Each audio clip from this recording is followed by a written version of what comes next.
What's going on, everyone, and welcome to Movie Emporium's movie review of the new Hulu original movie, Happiest Season. This, of course, is directed by Clea DuVall. Now, before we begin, if you like my channel, awesome, hit the subscribe button to join Movie Emporium, hit that notification bell top to find what's coming next. If you like this video, awesome, hit that like button and comment below on any video you watch, including this one. So in this Family Stone mashup with Meet the Parents, we have two characters who are played by Mackenzie Davis and, of course, Kristen and Stewart, who play Abby and Harper. They're a romantic couple, they're very much in love, and they have a friend who's played by Levy, who is, of course, won a bunch of Emmys for Schitt's Creek. Now, because Abby doesn't have any family, because unfortunately they passed away, they decided to go to Harper's for the weekend for Christmas. And the problem, though, is because of Harper's family being extremely conservative, trying to keep up appearances, Harper hasn't told them that she's a lesbian. Therefore, Abby has to play the roommate, somebody who's just kind of tagging along with, of course, Harper. And it leads into the story of how Harper has to find a way to tell her parents that she's a lesbian, and the kind of misunfortunate events that Abby has to go through between the family by hiding the secret that she doesn't want to hide because she is a typical person that wants to kind of be who she is, but Harper is scared. And in the process, we have a whole big family. They're a very conservative, very loving family. And then, we have the father and the mother, who are played by Mary Steenburgen and Victor Garber. We have, of course, Alison Brie, who plays one of the sisters, as well as Mary Holland, who plays the other sister. And Alison Brie has her own problems, and of course, Mary Holland has her own problems, but she's kind of with Daniel Levy is kind of the standout of this movie. And it basically, like I said, plays into like a Family Stone crosses Meet the Parents, where just hijinks happen, but it's a very sweet and very sad natured kind of a movie. So with the synopsis out of the way, this movie has a thing that it needs to do, and that thing it needs to do is it needs to take the tropes, the ideas, the plot devices that it is presenting, which are very well worn and very used at this point, and it needs to find a way to kind of make it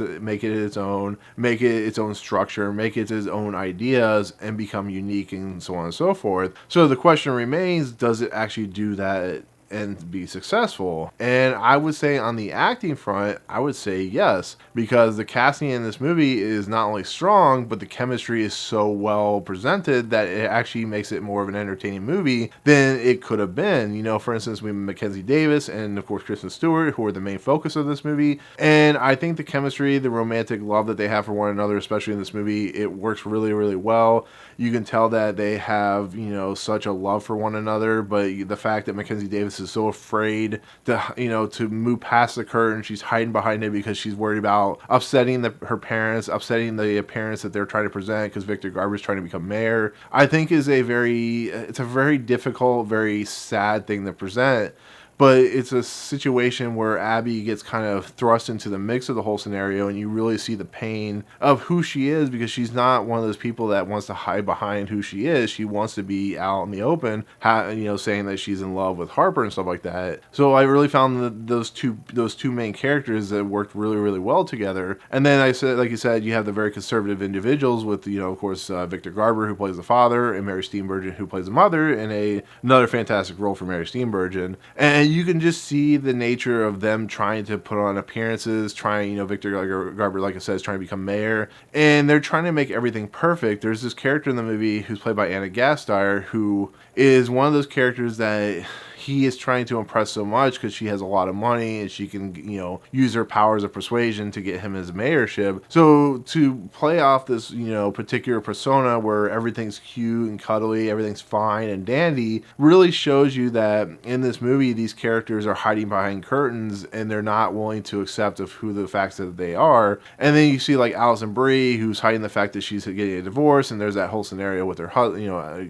soon-to-be ex-husband, and she's hiding behind her own curtain. And then you have Mary Holland, who plays the daughter, the youngest daughter, who is, aloofish and outlandish and goofy, and she's never found love with her family. And she's hiding behind her own curtain and stuff like that, as goofy as it is. Like I said, Mary Holland, like Levy, almost steals the whole entire movie. But it's those types of characters, those types of ideas. Another character that pops up is Aubrey Plaza, who was a love interest to Harper, the Mackenzie Davis character, who, because of the whole scenario, there's been kind of a love lost Lorne thing there. But what I like about this movie, like I said, is the whole idea of these people, as different as they are, as kind of, even though they're a family, they're hiding behind the real personas of who they are. And it makes it for a very kind of interesting, it makes it for a comedic type of scenario, but it also also makes it for a very personable, very kind of interesting dynamic that really kind of starts to show itself, and the seams start to pull apart as the movie plays along, as Abby starts to get more and more frustrated about what's going on. But it's a movie, like I said, that wouldn't work if it weren't for the strong characters that are presented. It's the story itself that doesn't truly work. Like I said, it falls into some very similar tropes, very similar ideas.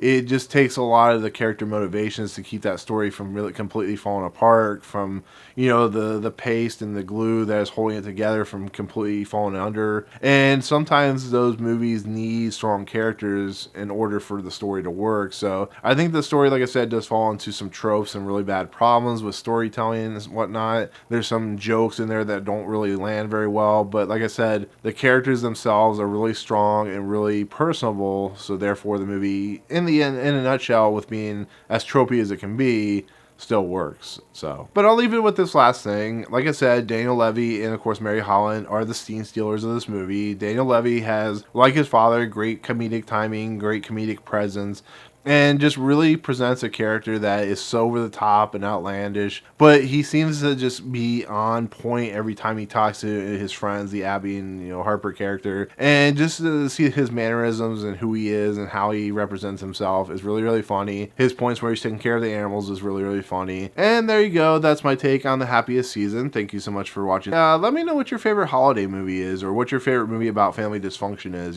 so on and so forth. What would you consider the best? But otherwise, if you like my channel, hit the subscribe button to join Movie Emporium, hit that notification bell at the top to find out what's coming next. If you like this video, awesome, hit that like button, and we'll see you guys on the next video. Peace out.